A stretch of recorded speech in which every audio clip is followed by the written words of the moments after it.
Okay, this is chapter 3, part 3. I think we should be able to finish up this time around. At the end of the last part, I inadvertently skipped a couple of these predictors of girls being sexually victimized. Um, so we talked about the poverty issue, but I neglected to mention if the mother is sex punitive, meaning if the mother's really negative or when it comes to sexual issues, really harsh, and punitive, meaning very punishing of any sort of, I don't know, if the girl doesn't dress right or acts a certain way that the mother disapproves of, that kind of thing, that seems to be a risk factor for abuse. Another one was that I didn't mention was number 5, no physical affection from the biological father.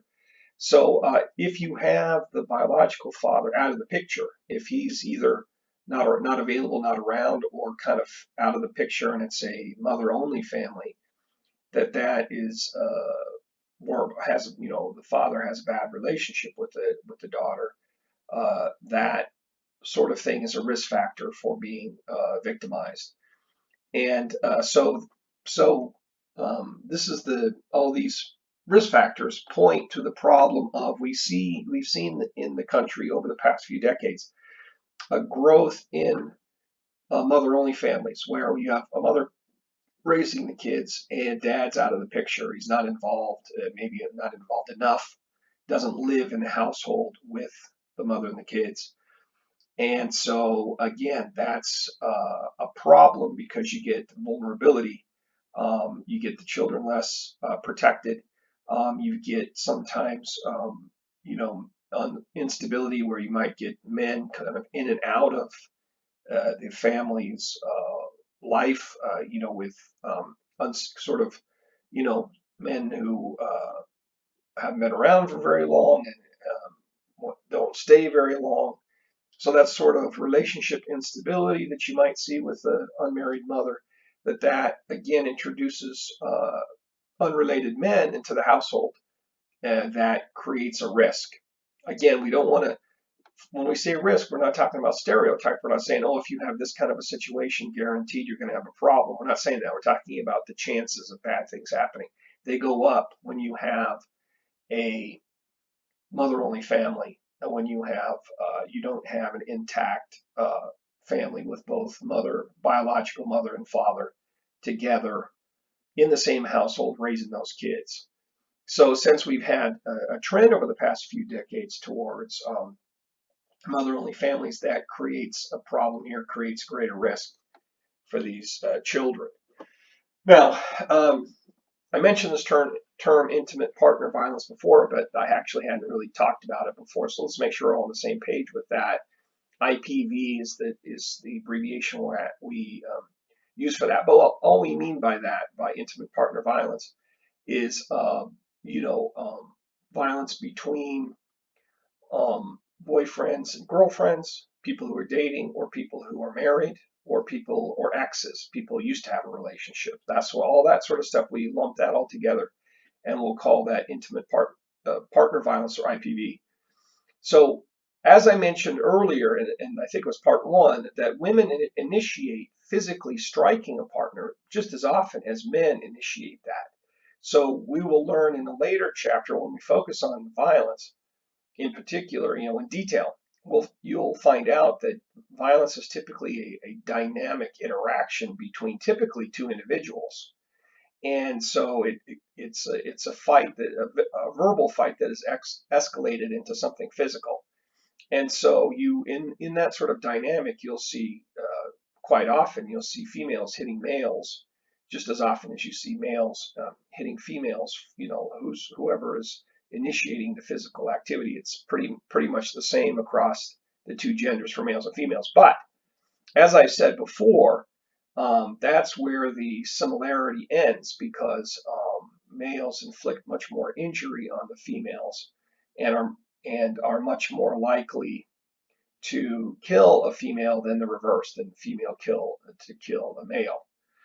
So so in that sense, this sort of crime, this sort of violence is anything but sort of reciprocal, anything but similar. It's very lopsided. Sometimes you can get the impression in some textbooks or researchers who are not, maybe don't have a clear understanding of this, will make it sound like it's kind of equal between the genders, but that's not the case at all.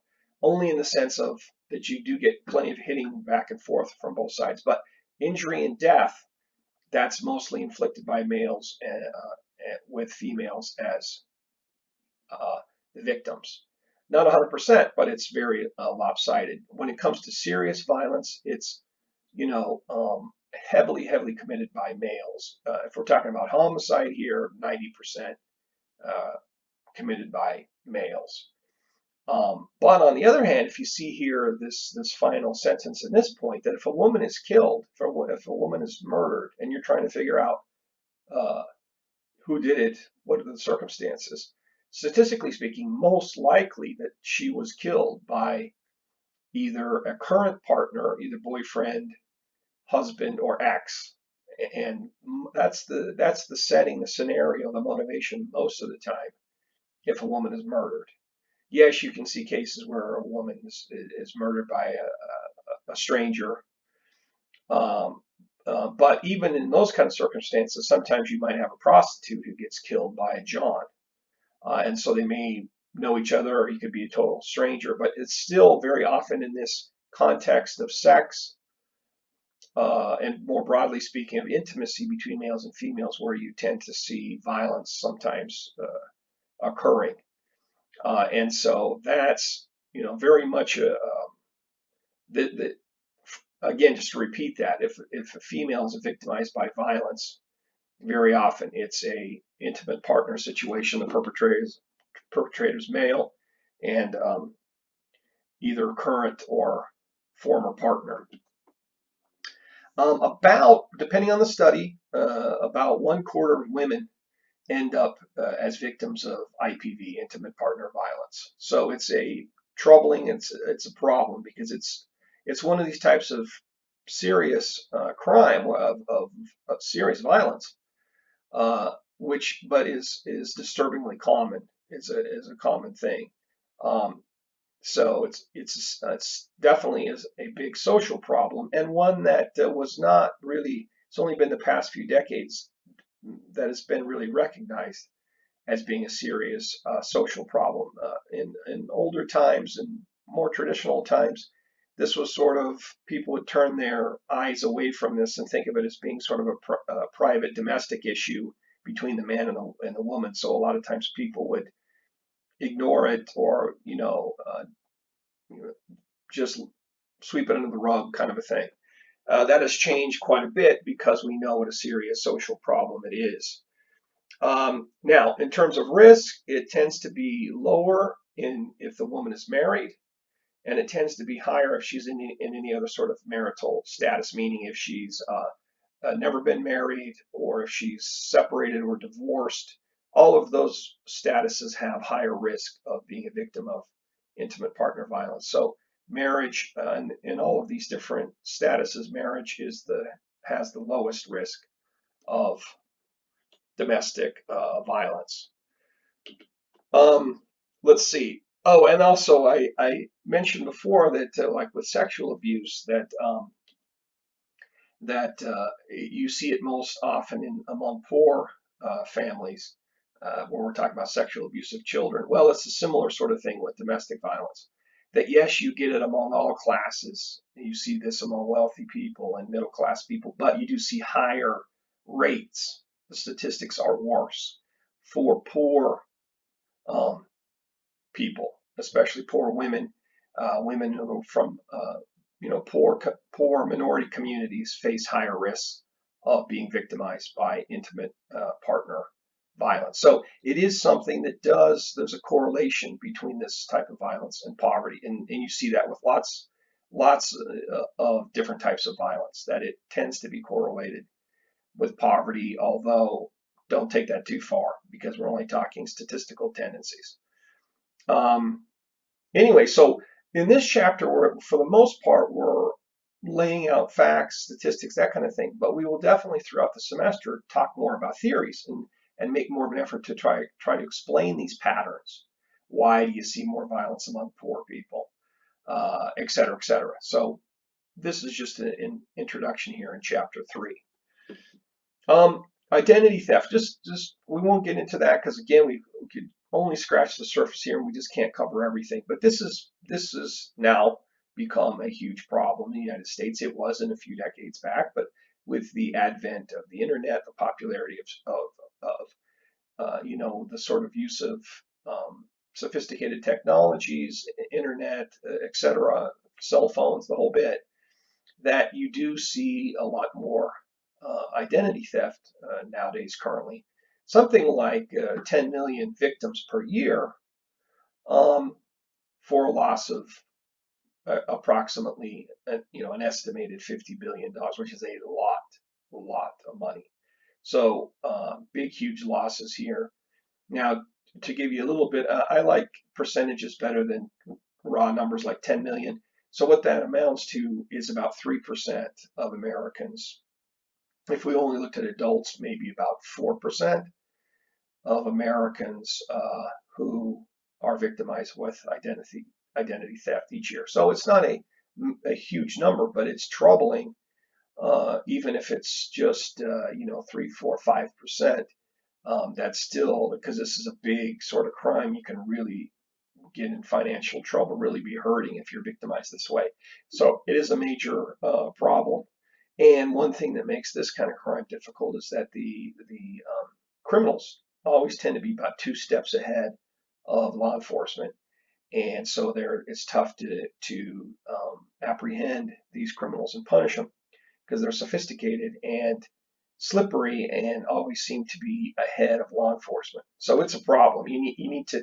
One thing that you should hopefully take away from chapter 3 is that as a victim, you can empower yourself by knowing the facts and developing learning strategies to be able to protect yourself and minimize the chance of being victimized. We can't, it's difficult to get the chance of being a victim down to nothing, down to zero, but we can reduce those chances if we're educated, knowledgeable, and we take the trouble to take the precautions. So, as you're reading through these dry, technical, kind of abstract statistics, think about what it can teach you as an individual to help protect yourself. That's a good way to approach these kinds of materials. Now, speaking of theories and how we'll focus on those later, there are 2 theories that we will touch upon in this chapter, and then we'll be able to pretty much wrap things up from chapter 3.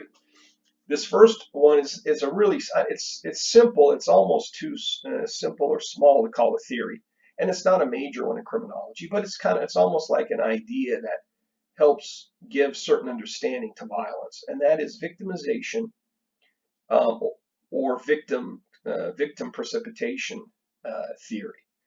And what this theory claims is it's the view that victims behave in ways that increase the odds of victimization. So it looks, traditionally we look at crime as purely the only thing you need to know to understand the crime is the perpetrator, the criminal's motivations, what makes somebody want or willing to commit a crime. And that's the traditional approach, is to focus on the offender.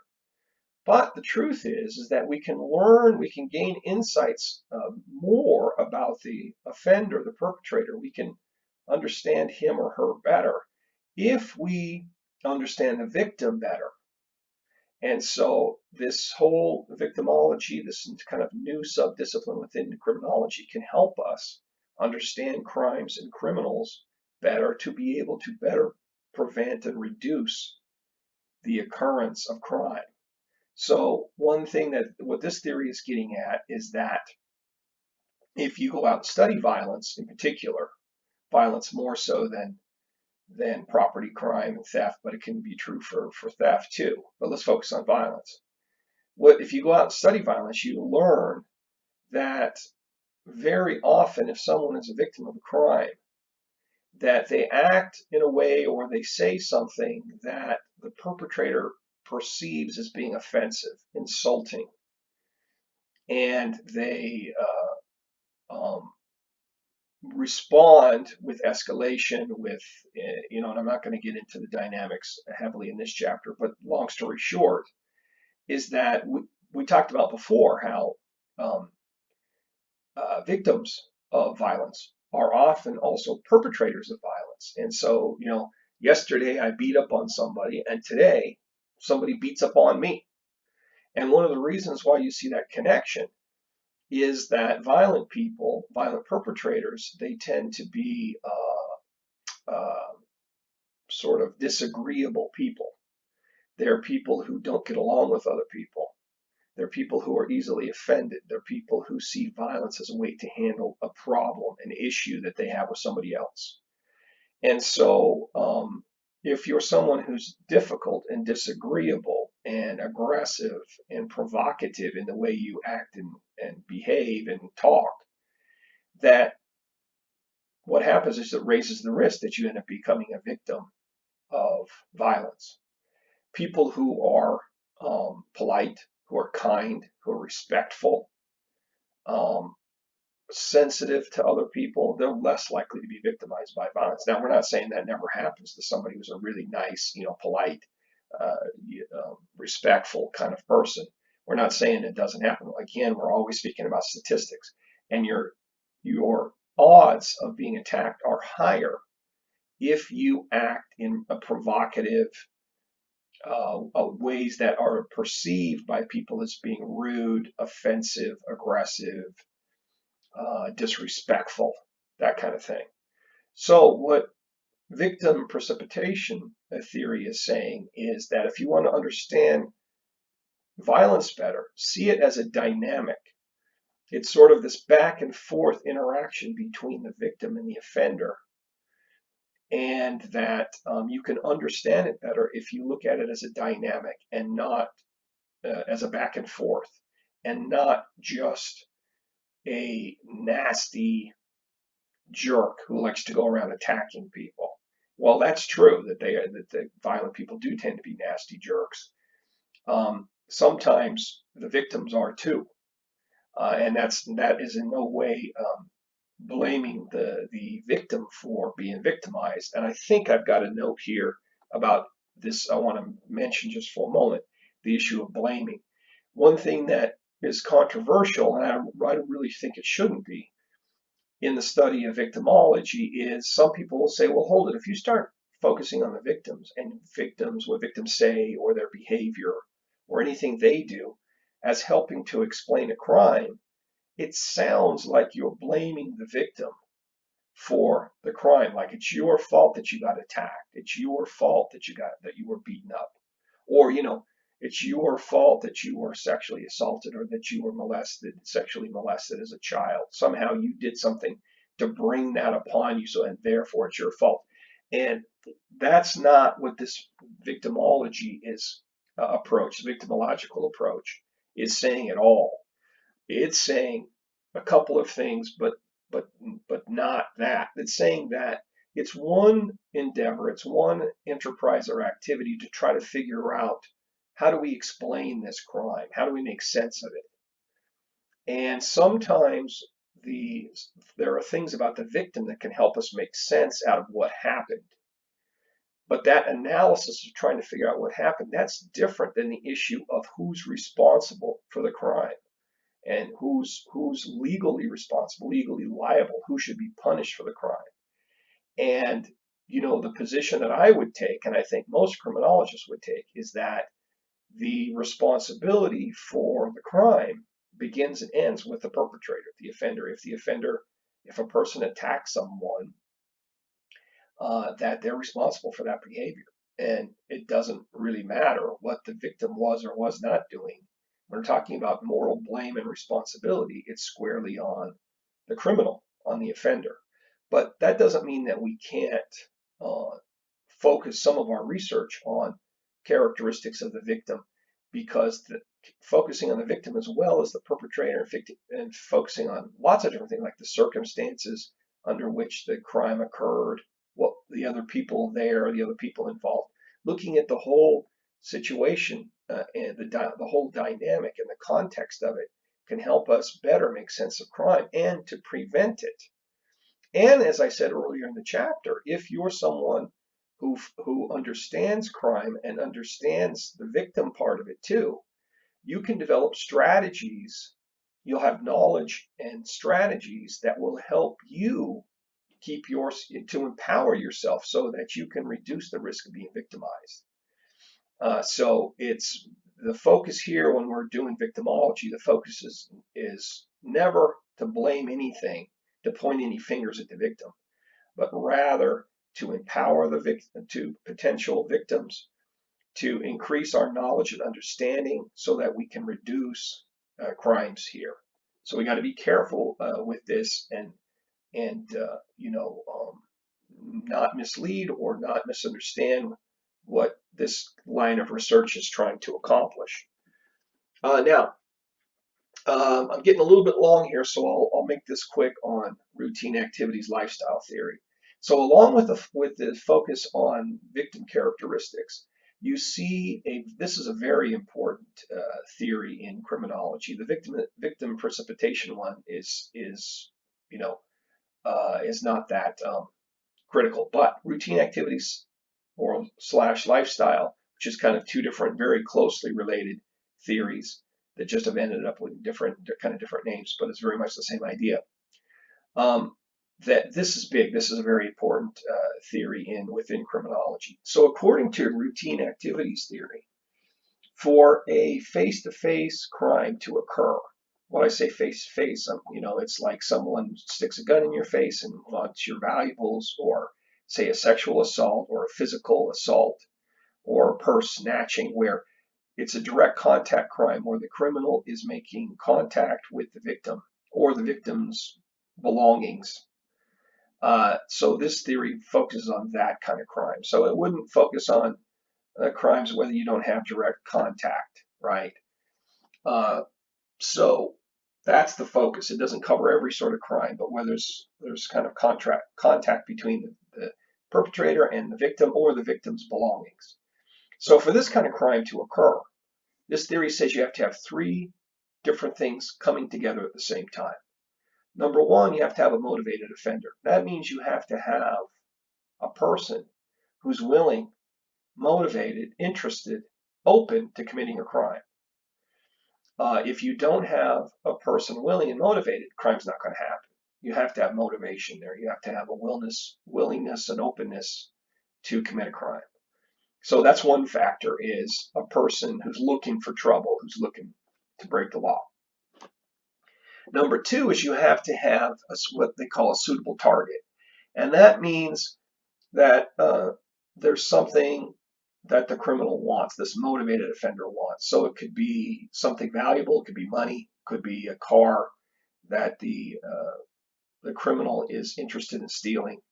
It could be, any sort of, if we're talking about theft here, any sort of valuable that the criminal is interested in getting his or her hands on, getting possession of. But this theory is not just about theft, it's also about violence. So if the target, if the victim is someone, let's just say that it's someone that the criminal has hated for a long time and had a really bad relationship, and that the motivated offender's got a beef with the victim. And they've just wanted to hurt that victim if they just ever got the chance. So some, late night, dark street, the perpetrator runs into the victim and is like, aha, now's my chance. I've hated this person for a long time and I'm going to let him have it now. And so he physically assaults the victim. See, so it can be violence. The suitable target can be a person who has characteristics that makes the perpetrator want to attack that victim, right? Whatever it is. That's what they mean by suitable. It's just that the target has characteristics that makes the criminal want to exploit and victimize the target. Either it could be a person or a person's valuables and possessions. And finally, number three, for a crime to occur is you have to have what they call lack of capable guardian, which means there's nothing that comes between the criminal and the victim to stop the criminal. And so the obvious thing that people think of when they hear capable guardian, they say, well, that's like police officer, right? If there's a police officer around and you have this guy who wants to attack somebody he hates, he won't do it because the police officer is a capable guardian. The police officer could intervene and put a stop to it. And so the crime's not going to happen if you have a capable guardian. But this theory doesn't refer to just police officers or just security guards or just human beings. It's literally anything that could come between a criminal and the victim and make it harder, if not impossible, at least make it harder for the criminal to commit his or her crime. And so it could be something as simple as a fence around your house. That is something that comes between the criminal and the goodies in your house, the valuables in your house. The criminal may decide to go look for another house if you've got a nice big wall fence around your property. The criminal may say, you know, it's not worth it. That fence is really tall. Maybe I could get over it, but maybe people would see me jumping over this fence and call the cops. So I'll go find some other place that's not so well protected.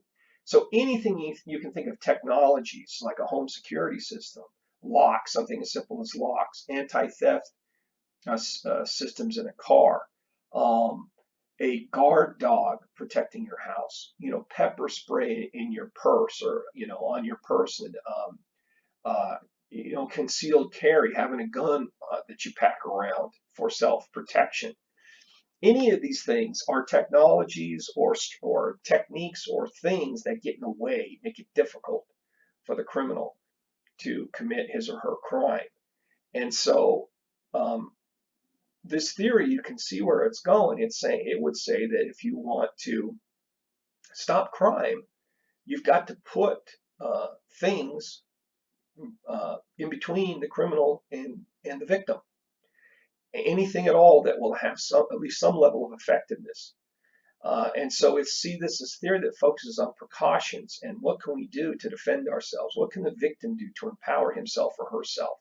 You know, carrying the pepper spray, learning something like self-defense is something that you know, it's giving you quote unquote tools to be able to stop that criminal.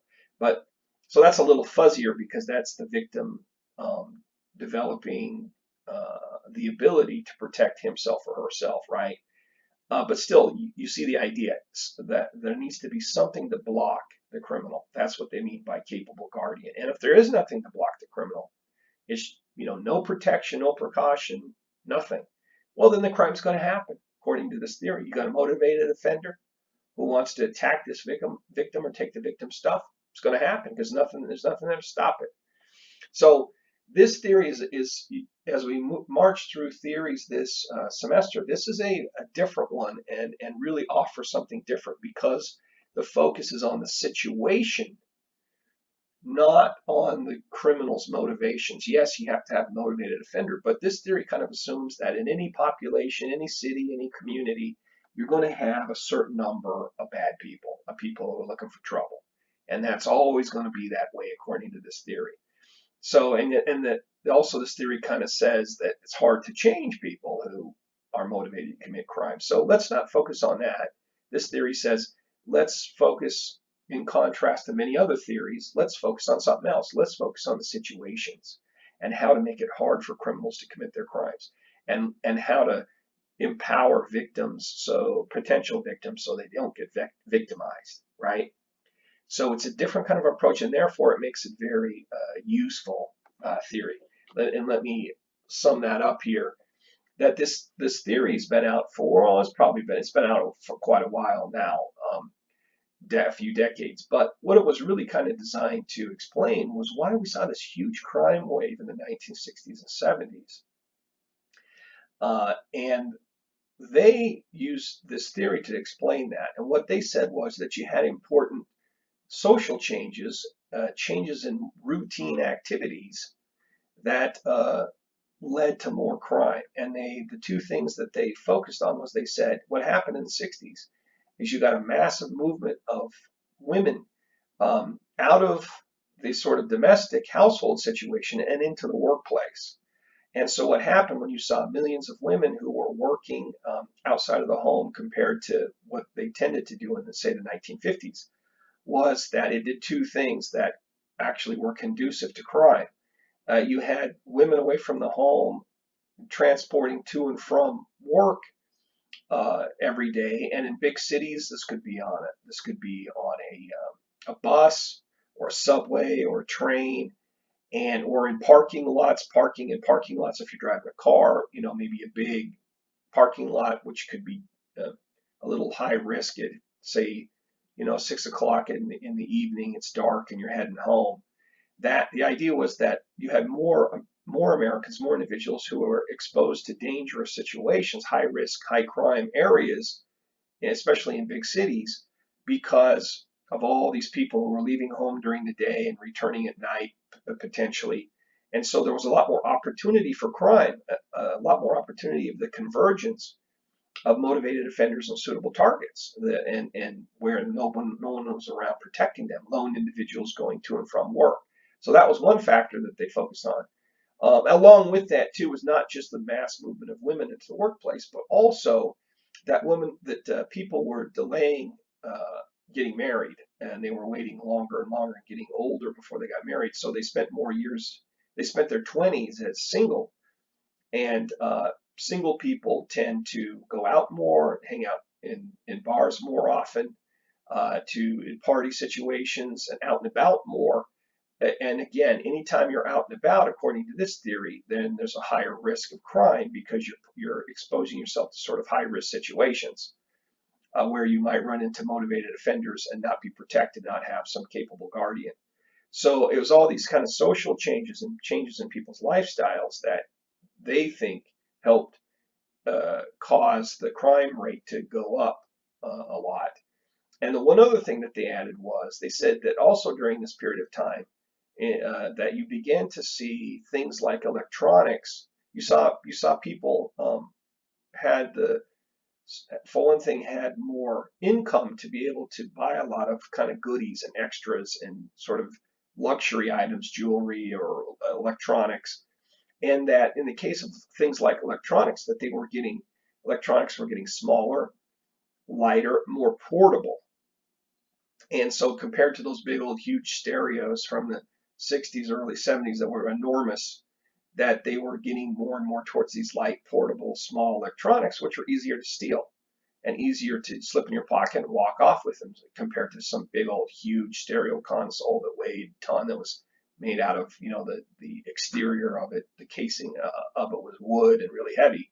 So they said that the trends in sort of what people were buying also facilitated theft because, again, it made the targets more suitable, more portable, lighter, easier to conceal, and more of a temptation to steal.